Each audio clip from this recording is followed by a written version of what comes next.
Welcome to uncoding, this is web development course. और अगर आप भी हमारे इस कोर्स को ज्वाइन करना चाहते हैं तो वेब डेवलपमेंट ट्यूटोरियल के नाम से हमारा ये कोर्स है, आप इसको ज्वाइन कर सकते हैं। और अगर आपको जस्ट HTML का फुल कोर्स चाहिए तो आप हमारी इस HTML की प्लेलिस्ट को भी ज्वाइन कर सकते हैं। चलते हैं आज के लेक्चर की तरफ। अब हम बात करने वाले हैं टेबल्स के बारे में। अब हो सकता है कई बार आपको अपनी वेबसाइट्स में टेबल्स क्रिएट करने पड़े जिनमें आपको टेबल की फॉर्म में डाटा शो करवाना हो। अब हो सकता है कि हमारी जो वेबसाइट है वो कॉलेजेस के बारे में इंफॉर्मेशन दे रही है, तो उसके लिए हमें क्या करना होगा कि ऐसा हो सकता है कि हमें कोई स्टूडेंट टेबल बनाना हो जिसमें हमें स्टूडेंट्स का ऊपर नेम देना हो एक तरफ और दूसरी तरफ रोल नंबर देना हो।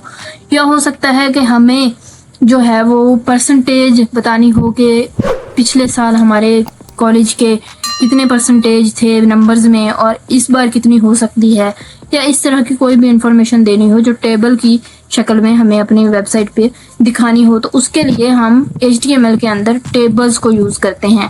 अब यहाँ HTML टेबल्स में हम 3 चीजों की बात करेंगे, जिसमें नंबर 1 पे आ जाएगा TR यानी टेबल रो, दूसरा नंबर पे आता है टेबल डाटा TD, और तीसरा नंबर पे आता है टेबल हेड यानी TH। अब TR को यूज किया जाता है टेबल्स के अंदर रोज क्रिएट करने के लिए। इसी तरह से TD को हम यूज करते हैं टेबल्स के अंदर डाटा जो हम डिस्प्ले करते हैं।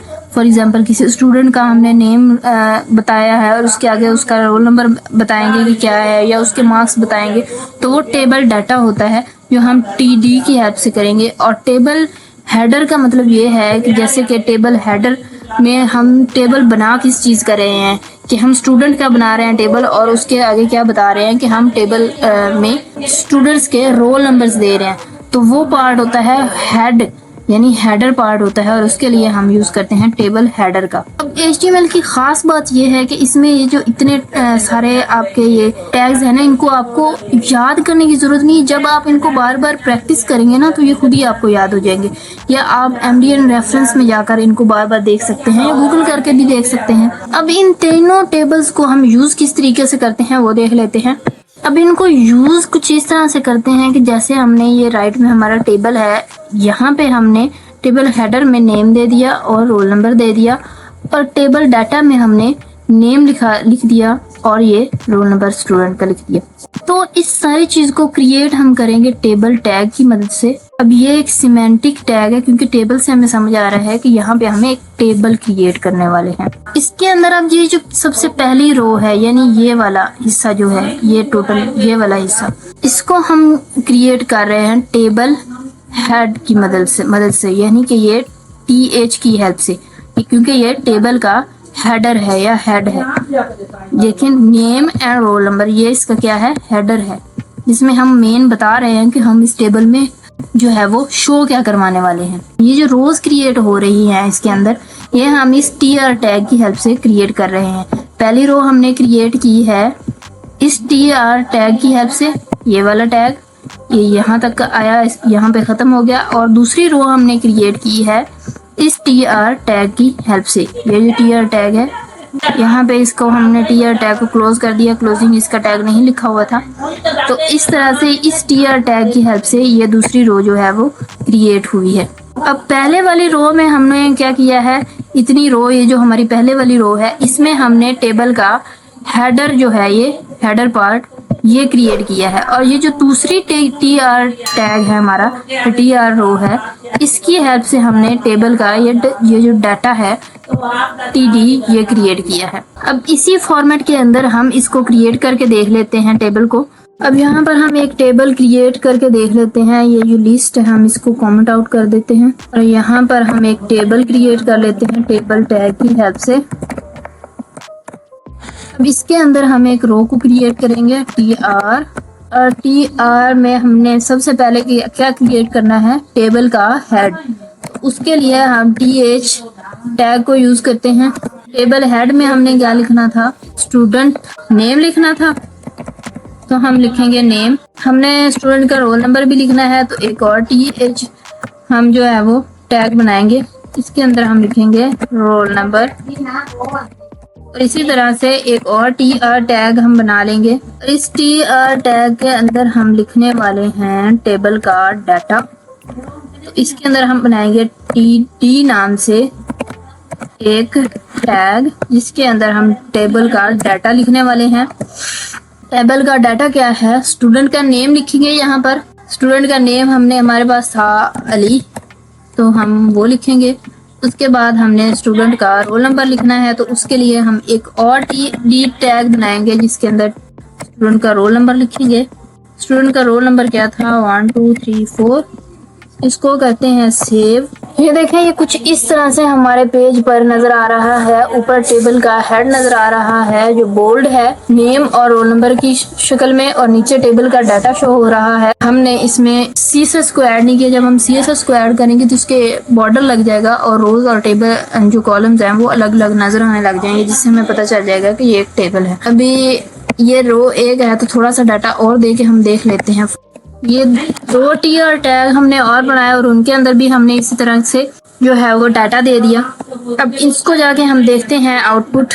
तो इस तरह से हम एक टेबल जो है वो अपनी वेबसाइट पे क्रिएट कर सकते हैं। अब इस टेबल के अंदर हम काफी तरह के और चेंजेस भी कर सकते हैं। जैसे टेबल्स के अंदर हम कैप्शन दे सकते हैं। कैप्शन से मतलब ये है कि जैसे आपने कोई ब्लड ग्रुप्स का टेबल बनाया है तो आप उसके ऊपर लिख देंगे कि ये एक मेडिकल इंफॉर्मेशन है। जैसे हमने स्टूडेंट से रिलेटेड डाटा का टेबल बनाया तो हम उसके ऊपर लिखेंगे कि स्टूडेंट डाटा टेबल है। इसको अब हम VS कोड में करके देख लेते हैं। जैसे यहाँ पर आप ऊपर आएंगे और ये टेबल के नीचे जो है आप यहाँ पे एक कैप्शन ऐड कर देंगे, कैप्शन टैग के अंदर आप लिख देंगे स्टूडेंट डाटा। स्टूडेंट डाटा के बारे में टेबल है तो स्टूडेंट डाटा ही लिखेंगे। अब इसको जाके देखें कि कैसा नजर आ रहा है। तो ये देखें, ये जो है वो स्टूडेंट डाटा ऊपर लिखा हुआ आ गया, यानी कि ये हमारा जो नीचे टेबल हम दिखा रहे हैं, बना रहे हैं, ये स्टूडेंट डाटा के रिलेटेड टेबल है। तो इस तरह से आप अपने टेबल का कैप्शन ऐड कर सकते हैं जिससे आप बता सकें कि हम ये टेबल किस चीज से रिलेटेड बना रहे हैं। अब टेबल कैप्शन के अलावा हमारे पास 2 और सेक्शन होते हैं, ये 2 और टैग्स होते हैं जिनको हम यूज करते हैं। उनमें से नंबर 1 पे है टेबल हेड और दूसरा नंबर पे है टेबल बॉडी। टेबल हेड क्या करने के लिए यूज होता है, टेबल हेड को रैप अप करने के लिए यूज होता है, और टेबल की बॉडी को रैप अप करने के लिए यूज होता है। अगर इनका अब हमें इस्तेमाल करना हो, वैसे ये भी लेआउट के लिए ही यूज किए जाते हैं टेबल के अंदर, तो इसके लिए हम यहाँ पे लिख देंगे टेबल हेड टैग। ये चीज को हम कट कर लेंगे और इसको यहाँ पे हमारा हेड जो है वो खत्म हो रहा है वहां पे इसको लिखेंगे। और इसी तरह से टेबल बॉडी टैग को अगर हमने यूज करना है तो उसके लिए हम यहाँ पे इसको टी बॉडी टैग को लगा लेंगे। हमारा टेबल बॉडी टैग जो है वो यहाँ पे आके खत्म हो रहा है, इसको हम यहाँ यूज कर लेंगे। इसको करेंगे सेव। तो यहाँ पे इसका कोई मेजर जो है इफेक्ट हमें नजर तो नहीं आया, लेकिन जब इसको हम इंस्पेक्ट करके देखेंगे तो ये चीजें जो है वो हमें क्लियर नजर आ रही होंगी। अब टेबल हेड और टेबल बॉडी को जब हम नेक्स्ट हम जिस टैग को यूज करने वाले हैं वो है कॉल स्पैन एट्रीब्यूट। अब इसको यूज हम तब करते हैं जब हमें एक ही कॉलम में इंफॉर्मेशन ऐड करनी हो। जैसे फॉर एग्जांपल, जैसे ये जो हमारे हेडर हैं उनको हमने एक को नेम दिया है नेम और दूसरे को रोल नंबर। तो हम अगर ये करना चाहते हैं कि हम यहाँ पर रोल नंबर और नेम 2 कॉलम्स के बजाय एक ही कॉलम बनाना चाहते हैं दोनों रोज के ऊपर, जिसको हम नेम देना चाहते हैं इंफॉर्मेशन, तो इसके लिए हम क्या करेंगे, कॉल स्पैन टैग को यूज करेंगे।